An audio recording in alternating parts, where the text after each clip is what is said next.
Je m'appelle Grégoire, je suis staff engineer chez ManoMano, comme Mathieu. Ça, c'est le jour.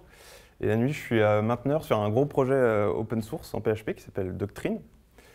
J'ai fait ce talk en interne dans ma boîte et Mathieu m'a invité à le refaire devant vous. Donc il va falloir faire abstraction de deux choses. Un, les slides sont en anglais. Et deux, il y a un watermark ManoMano confidentiel que j'ai eu la flemme d'enlever, mais il n'y a rien de confidentiel, ne vous inquiétez pas.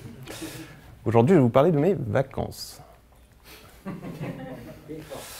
Voilà. Alors, début juillet, je suis allé à un Code Sprint Typo 3 à Düsseldorf. Ça a duré 5 jours. Et ManoMano m'a gracieusement offert 3 jours de congé. Donc, j'ai eu qu'à poser que 2 jours. Et pour ceux qui ne connaissent pas, Typo 3, c'est un CMS très populaire, écrit en PHP. Il est bien connu en Allemagne et un des buts de l'équipe derrière Typo 3, c'est de mieux le faire connaître à l'international. Maintenant, essayez de vous refaire une conversation que j'ai eue à plusieurs reprises pendant le Code Sprint. Hey Grégoire, enchanté, ça fait combien de temps que tu fais du Typo 3 ? J'en ai jamais fait de ma vie. Ah oui, c'est vrai, en fait, tu viens pour bosser sur le générateur de doc et t'es un grand gourou du RST. Pas vraiment, non. Et ensuite, il y avait un silence un peu malaisant. Et donc, on va voir comment je suis arrivé à ce Code Sprint, qu'est-ce que je foutais là. Reprenons depuis le début. Comme vous le savez, à mes heures perdues, je contribue à Doctrine. Doctrine a pas mal de libs, certaines avec plusieurs centaines de millions de téléchargements. Au global, quand on pense Doctrine, on pense base de données, mais en fait, il y a des bibliothèques un peu accessoires qui n'ont rien à voir avec les bases de données. Par exemple, il y a un coding standard PHP 16 Fixer. Il y a aussi la bibliothèque la plus utilisée en PHP pour lire des annotations, que l'un de nous a récemment rendu inutile en contribuant les attributs à PHP, qui sont en fait des annotations mais natives, avec de la coloration syntaxique ou de la validation. Et c'est pas de ce projet dont je veux vous parler aujourd'hui, mais d'un autre qui est un parseur RST. Alors RST, c'est quoi? C'est un format qu'on peut compiler en HTML ou en LaTeX, un peu comme Markdown, mais en plus compliqué et plus puissant. Par exemple, il est possible de faire des liens vers d'autres documentations ou d'avoir des rôles, c'est-à-dire des balises spécifiques. Par exemple, dans la doctrine, on peut afficher des blocs de code en plusieurs langages et puis un système d'onglets pour voir le bloc en XML, en YAML, en PHP, voir un peu ce que ça donne, quoi. Clic. Yes. Donc vous l'aurez compris, pour générer le site web quasi statique qui contient sa doc, Doctrine utilise Doctrine RST Parser. Et c'est aussi le cas de Symfony. Et du coup, cette lib a très peu d'utilisateurs, genre 2, et seulement une centaine de milliers de téléchargements, donc ça doit être la CI, j'imagine. Mais c'est quand même d'une criticité assez élevée, parce qu'il faut que les machines sur lesquelles tourne la doc puissent être upgradées dans les dernières versions de PHP, donc il faut maintenir. Et puis il y a de temps en temps des feature requests, des bug fixes, par exemple. Le rapport avec Typo 3, c'est que l'an dernier, Lina Wolf, qui chapeaute la team documentation au sein de Typo 3, a commencé à envoyer plein de contributions sur Doctrine et RST Parser. Donc au début, je ne comprenais pas trop, et après, elle nous a contactés pour nous faire savoir qu'en fait, elle planifiait de migrer la doc Typo 3 de Sphinx vers Doctrine et RST Parser suite au départ du dernier dev Python de l'équipe Typo 3. Elle est allée à la SymfonyCon 2022, qui est une conférence sur Symfony. Elle a rencontré Ryan Weaver, qui est un peu le big boss de la documentation de Symfony, et c'est lui qui a dû lui parler de Doctrine et RST Parser. Vous suivez? J'espère, parce que ça va se compliquer encore un peu plus. Si j'arrive à... Yes, c'est bon. Donc là où ça se complique un peu plus, je ne sais pas si vous connaissez PHP Documentor. C'est une organisation assez ancienne qui fournit un outil qui permet de générer de la doc d'API. Là, je ne parle pas d'API HTTP, mais de l'API au sens programmatique du terme, c'est-à-dire que les fonctions, les méthodes, les classes, si vous les annotez avec donc, des annotations qui sont des commentaires précédés d'un des commentaires dits PHP-doc, et bien PHP Documentor, il peut vous générer une documentation HTML qui dit à quoi sert chaque méthode, chaque classe, chaque interface, etc. Ils essayaient de contribuer des gros changements à Doctrine RST Parser à un moment où le projet Doctrine n'allait pas très bien. C'est-à-dire qu'on n'était pas très réactif et on n'avait pas le temps de regarder. Du coup, au final, ils ont forqué le projet et ils ont obtenu un projet mieux architecturé et plus performant. Et du coup, en voyant que Doctrine et RST Parser avaient à nouveau des contributions et des mainteneurs réactifs, ils sont revenus à la charge et ils nous ont proposé de travailler ensemble pour migrer Doctrine, Symfony et Typo 3 vers leur projet. Et nous, on a dit oui à l'unanimité parce que ça veut dire deux choses pour Doctrine. Ça veut dire que, un, on n'a plus à maintenir un parseur RST, on peut se concentrer sur notre cœur de métier, les bases de données. Et deux, on se base sur un projet qui est maintenu par des gens dont c'est le cœur de métier, ou plutôt le cœur de hobby. Le truc, c'est qu'une telle migration, ça ne se fait pas en un claquement de doigts et qu'il y a vraiment beaucoup de spécificités à gérer par projet.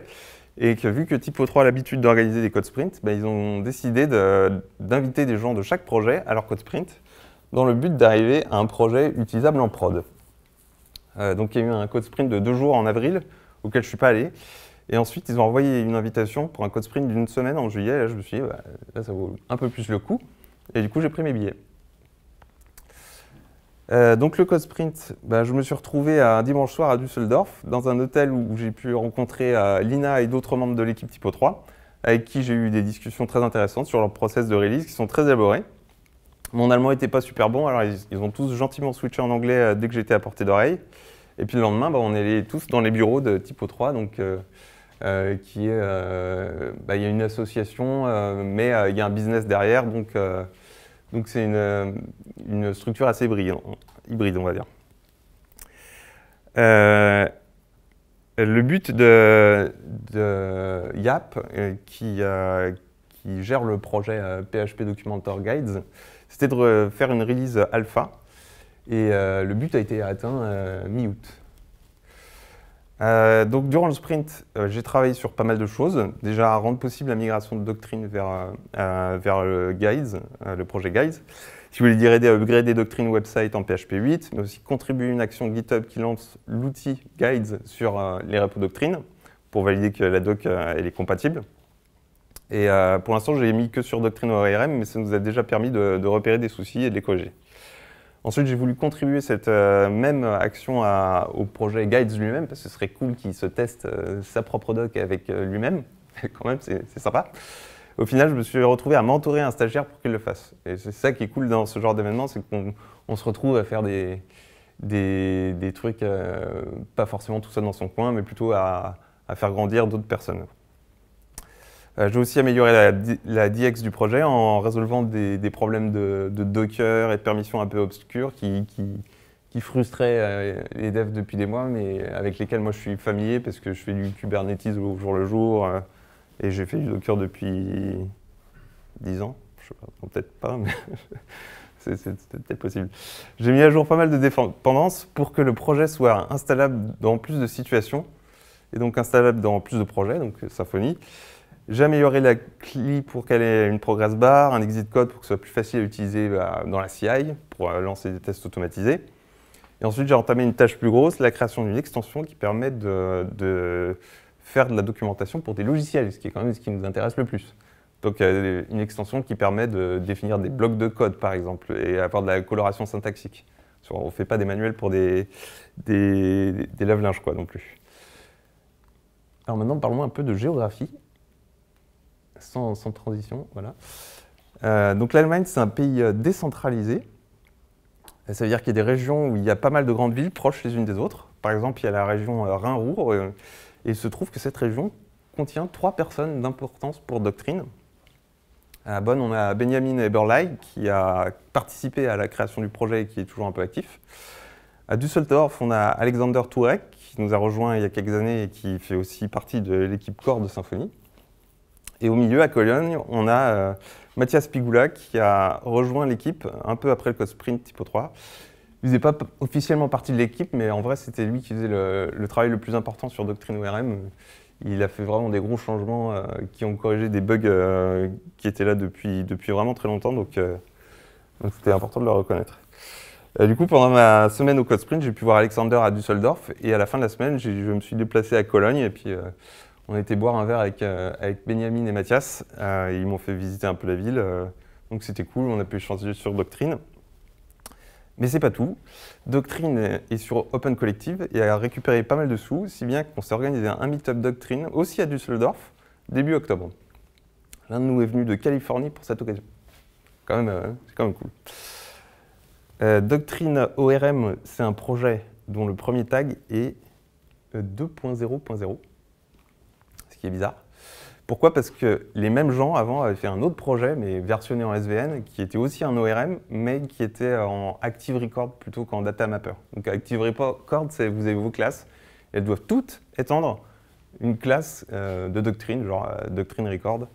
Et du coup, il y a des méthodes qui viennent avec, et la méthode Save par exemple, qui permet de mettre en base de données. Mais c'est pas top pour plein de raisons. Déjà, ça pollue toutes les classes avec des méthodes qui sont pas forcément utiles, enfin qu'on aimerait bien pouvoir prendre pour faire d'autres choses. Ou ça peut aussi empêcher de faire des choses comme des transactions, c'est-à-dire sauvegarder plusieurs entités dans une même transaction. Donc Doctrine ORM, c'est celui qui est sur Git et qui est utilisable avec Composer, c'est une réécriture totale. Son premier tag, c'est 2.0.0. Eh bien, je peux vous dire qu'on n'est pas venu pour rien à ce meetup, parce que pendant le hackathon, on a réalisé la première version majeure, enfin la deuxième version majeure de Doctrine ORM, qui est la 3.00 bêta 1. C'est pas encore tout à fait release, mais disons que ça va être la première version majeure en plus d'une décennie. Donc c'est vraiment un événement, quoi. Voilà, donc pour finir, j'ai trouvé ça super de rencontrer en vrai des gens avec qui je travaille depuis vraiment super longtemps et auprès desquels j'apprends énormément. Et sur le plan humain, il y en a qui sont vraiment plus sympas en vrai qu'à l'écrit. Franchement, il y en a qui gagnent à être connus. Il y a aussi des gens qui se mettent à participer à des conversations auxquelles ils ne participent jamais parce qu'ils travaillent sur Doctrine Debal et pas sur Doctrine ORM, mais qui ont énormément apporté, des idées super cool qu'on peut implémenter. Donc il y a vraiment une émulation, je pense, qui s'est créée et on est tous repartis avec un grand sourire. Donc si jamais vous avez l'occasion de participer à ce genre de choses, je vous recommande chaudement. Ma question, c'est comment vous vous organisez dans un code sprint? Ça a duré combien de temps? Vous étiez combien? Et comment vous vous assurez? Vous vous répartissez les tâches? Vous vous assurez que ça avance bien? C'est un peu comme en dehors du code sprint, c'est-à-dire que c'est complètement anarchique et qu'il n'y a pas vraiment de chef. Il y a juste, si jamais quelqu'un ne sait pas quoi faire, on peut dire tiens, ça c'est pas mal, ça ne te dira pas de regarder, c'est peut-être dans tes cordes. Il n'y a rien qui est imposé et de toute façon, les gens, quand ils viennent, en général, ils ont déjà pas mal de sujets en tête dont ils savent qu'ils peuvent difficilement en discuter online parce que soit il faut que tout le monde soit dispo en même temps, soit… disons que c'est beaucoup plus simple à faire en vrai. Donc une fois que cette discussion elle a eu lieu, ensuite ça débloque pas mal de choses et du coup, tout le monde peut se mettre à travailler sur… ce qu'on a décidé de faire, quoi. Okay. Donc il n'y a vraiment aucun rituel en fin de journée où on se dit tout ce qu'on a fait et rien. Okay. Pas d'agile, pas de… Il n'y a rien, c'est tout est un peu au hasard, on fait quand… C'est naturel, voilà, c'est ça que je veux dire. Je suis à peu près stupéfait par ce que tu viens de dire, mais donc du coup, comment vous vous assurez qu'il n'y a pas une partie qui est codée 5 fois, voire qui prend des dépendances sur des morceaux de code qui n'existeront jamais, voire qui, j'en sais rien, il y a des parties qui… L'organisation humaine est en général un problème assez compliqué en informatique. Et c'est d'ailleurs souvent beaucoup de temps et d'énergie, plus que des problèmes strictement techniques.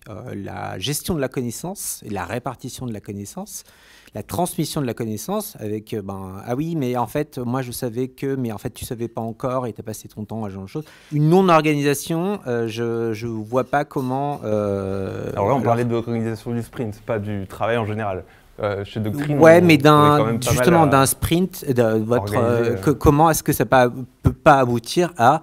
Ou alors, je sais pas, vous avez un cerveau qui est certainement différent du mien, mais à 5 fois le même code. Ça n'empêche pas de communiquer. Hein. Oui, mais on s'est organisé anarchiquement, mais ensemble. Le problème, c'est que si tu parles 2 à 2 et tu le communication, bah, grosso modo, tu as c'est de 2 parmi n canaux de communication différents. Voilà, on était 2 en vrai au premier Code Sprint parce que il y avait toute la team Typo 3, mais pour la doc, on était 2, 3 à un moment. Donc, disons que les canaux de communication, ils étaient assez vite maîtrisés, quoi. Il n'y a pas eu trop de doublons. Et Doctrine, pour le deuxième meet-up, là, celui qui avait lieu à Düsseldorf, on n'était pas beaucoup plus nombreux, on était genre 5, donc personne ne pouvait travailler quand les autres parlaient. Donc on était obligé de... Enfin, on était ravis de participer à la discussion, il n'y avait pas de problème. Après, les questions que tu poses hors ligne, là, c'est vrai que ça peut arriver d'avoir des doublons. J'ai déjà vu arriver, mais c'est un cas assez rare. Ça peut être évité en créant des issues avant de travailler dessus, c'est les assigner, ou juste communiquer un peu sur Slack, ou même faire une micro-PR avec juste la doc, et puis dire si ça vous plaît, j'implémente le reste. Et comme ça, on peut un peu mettre les gens au courant qu'on est en train de travailler dessus. Mais c'est vraiment... les doublons, c'est vraiment pas un problème. La transmission de connaissances... Non, mais d'autres problèmes, par exemple, je pense qu'un logiciel, à partir du moment, ça doit aussi être porté par une vision, c'est-à-dire des choix architecturaux qui sont globaux, parce que l'incohérence, c'est quelque chose de très pénible à gérer dans un code. Après, là, on commence à sortir du sujet, donc là, le but, c'est vraiment sur comment s'est passé la semaine, partie par discuter après, etc. Parce que, du coup, là, c'est vraiment concentré sur ça. Et du coup, moi, j'ai une question, c'est vous étiez combien, du coup, au final, parce qu'il y avait des gens de Typo 3, des gens de Doctrine, toi? Alors, au premier... À celui où je ne suis pas allé, il y avait des gens de Doctrine, de PHP Documentor. À celui qui a duré une semaine, il n'y avait que moi de Doctrine. Mais dans la région, il y a des gens de Doctrine. Et après, je suis revenu en octobre, et là, c'était que Doctrine. Donc, en fait, là, il y a deux... C'est vraiment que des petits groupes, finalement, voilà. C'est pas... Parce que c'est vrai que du coup, on pourrait se dire, voilà, Typo 3, ils sont arrivés, ils étaient 25. Mais ils étaient assez nombreux, mais en fait, il y avait une équipe documentation qui, elle, était assez restreinte. Les autres travaillaient sur... D'accord, ouais, donc eux, ils s'organisaient dans leur côté. Vrai Typo 3, et à la limite, j'en ai pas trop entendu parler. Moi, je me suis focus sur le générateur de doc. Ouais, du coup, tu n'as pas eu besoin de faire Typo 3 au final. Non, j'en connais pas plus en fait sur Typo 3. Je vois vaguement leur process de release, leur documentation, mais je sais que c'est un CMS. C'est eux qui ont lancé le truc. Voilà, à part aider ma grande-tante à remettre son site en ordre, moi je n'ai pas touché Typo 3. Est-ce qu'il y a d'autres questions ou pas? Non, du coup, moi j'ai une dernière question sur comment tu t'es lancé en fait dans tout ça, dans l'open source, etc. Juste très rapidement, qu'est-ce qui t'a fait te lancer dans le comité dans Doctrine, voilà. Ça c'est très clair. À un moment, dans mon ancienne boîte, j'avais besoin de coder un back-office. Et j'ai fait passer un peu des projets en revue. J'en ai choisi un, mon boss a dit oui, on est parti là-dessus, puis on s'est rendu compte qu'il y a des bugs. Donc j'ai corrigé les bugs. Et puis au bout d'un moment, ça avançait pas assez vite, donc j'ai demandé à devenir mainteneur pour pouvoir merger un peu tout ce qui passait. Donc le gars, il était débordé, il a dit oui. Puis j'ai rebuildé une team, et puis de fil en aiguille, ça a fait plein de trucs. Voilà, et c'est comme ça que tu finis par voyager à Düsseldorf, etc. Trop bien. Merci en tout cas.